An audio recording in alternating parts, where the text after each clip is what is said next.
Hello, good morning to all class 6 के बच्चे जो हिंदी पढ़ते हैं। हम आपको पढ़ा रहे थे पार्ट 3, दो सींगों वाली परी। मसूरी के रहने वाले लेखक, एक अंग्रेज राइटर है, लेखक है, जिनका नाम है रस्किन बॉन्ड। रस्किन बॉन्ड द्वारा रचित इस कहानी में दो सींगों वाली परी के बारे में वर्णन किया जा रहा है। अब आता है बारी भाग 3 पेज नंबर 25 का, थोड़ा सा नीचे। आपको मैंने यहाँ तक पढ़ाया था। लेखक कहता है कि रात को मेरी चारपाई के नीचे चुपचाप वो सो जाती और पाँव चाटकर मुझे प्रातः सुबह सवेरे उठा देती। खेतों में घूमना बेहद पसंद था मेरे साथ साथ, और उसका साथ बहुत देर तक मुझे अच्छा लगता रहता था।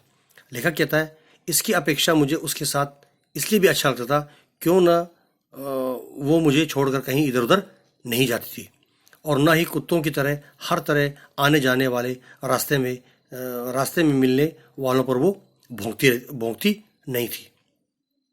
उसकी एक कमजोरी थी और वो थी रंग बिरंगी तितलियां। वो तितलियों के पीछे पीछे दौड़ती, इधर उधर भागती रहती और दूर तक पहुंच जाती। बकरियां जल्दी ही बढ़ जाती। उसका नाम नीलम परी रख देने पर भी वो अन्य बकरियों की तरह बड़ी होती चली गई। उसके दो सींग भी निकल आए थे। उसे भूख भी खूब लगती थी। बगीचे में लगे हुए मटर, फलियां, साग सब्जियां, फूल उसे विशेष रूप से पसंद थे, अच्छे लगते थे। आगे देखिए, लेखक कहता है एक दिन दादी जी ने देखा कि मटर की सारी क्यारियां गायब है। मटर जो लगे हुए थे, फसल, उसमें सब्जियां, वो सब खा चुकी इस बकरी ने। मैंने नीलम को बचाने के लिए कह दिया कि फाटक खुला रह गया होगा और कोई गाय आकर उसे खा गई होगी तमाम सब्जियों को। दादी जी कुछ बोली नहीं, लेकिन उनकी आंखों से मुझे इतना तो पता लग गया, लेखक कह रहा है, कि वो असली अपराधी को जानती हैं। आगे देखिए, जानती है। माली जिसे हर तरह के पशु पक्षी से वास्ता पड़ता है। माली जो होता है बगीचे का गार्डनर, उसे हर एक पशु पक्षी से मिलना जुलना होता है, वो हर एक की एक्टिविटी मालूम होती है। दूसरे दिन दादाजी के पास आया और बोला, मैं जब मटर की क्यारियां ठीक कर रहा था, खेतों को थोड़ा सा मैं पानी वानी, उसके घास वास निकाल रहा था, तो नीलम ने, उस काली बकरी ने पीछे से आकर मुझे अपने सींग मारे। पहले इसे बांध दीजिए, तब मैं कोई आगे काम करूंगा। दादाजी हैरान हुए क्योंकि माली ने आज तक किसी की कोई शिकायत नहीं की थी। दादाजी को सोचता देखकर दादी जी ने पूछा, और उस बकरी के दूध का क्या हुआ जिसके लिए तुम नीलम को यहाँ ले आए थे? दादाजी अपनी दाढ़ी खुजलाते हुए बोले, हमें अनुमान हो गया है कि शीघ्र ही कुछ होने वाला है। अंदाजा हो गया कि कोई ना कोई ऐसी घटना घटने वाली है, परंतु जो होने वाला है वो बिना मौसम की ही बरसात की तरह आ जाएगा। इसकी हमें उम्मीद नहीं थी। दादाजी अपने माइंड में, दिमाग में सोच रहे हैं। नीलम आए दिन सींगों से काम लेना सीख गई थी, हर एक को सींग मारने लगी थी। सो उसके सींगों के विषय में फल वाले, बावर्ची, पोस्टमैन आदि सबकी शिकायतें घर आने लगी थी। अब नीलम की ओर पीठ करना खतरे से खाली नहीं था। नीलम का दुर्भाग्य ही था कि उन दिनों आ गई मेरी मौसी जानकी देवी। उनकी आदत थी कि हर फूल के पौधे को ध्यान से झुक कर वो देखती थी और काफ़ी देर तक देखती रहती थी। एक दिन बरामदे के बाहर वो एक फूल के पौधे के ऊपर झुकी हुई उसे देख रही थी। नीलम, वही काली बकरी ने, जिसका राइटर ने, लेखक ने नाम नीलम रखा होता, उस नीलम ने दूर से उसे देख लिया। उसने समझा कि कोई फूलों का कोई प्रेमी आ गया है उसे तोड़ने के लिए, जो उसके स्वादिष्ट फूलों को भी खा जाएगा। सो उसने अपनी पूरी ताकत से मौसी को वहां से भगा दिया, सींगों से इधर उधर भगा दिया।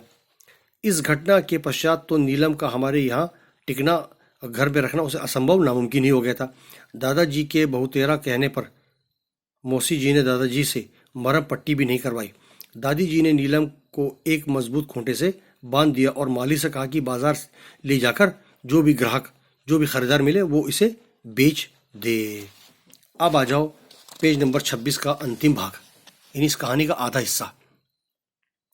नीलम जब जाने लगी तो उसे विदा करके मैं उसे फाटक तक पहुंचा आया, और वो मुझे शिकायत भरी नज़रों से देख रही थी।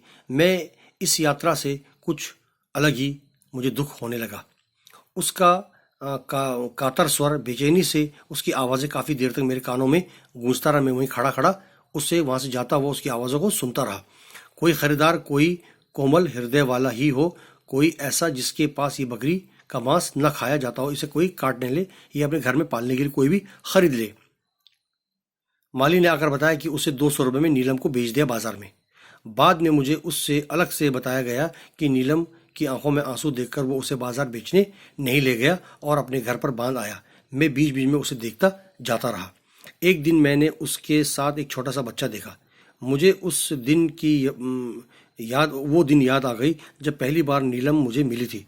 इस बच्चे के खाल भी मखमल की तरह मुलायम थी और वो भी परियों की तरह हल्के हल्के कदमों से नाच रहा था, मानो हवा में तैर रहा हो, हवा से बात कर रहा हो।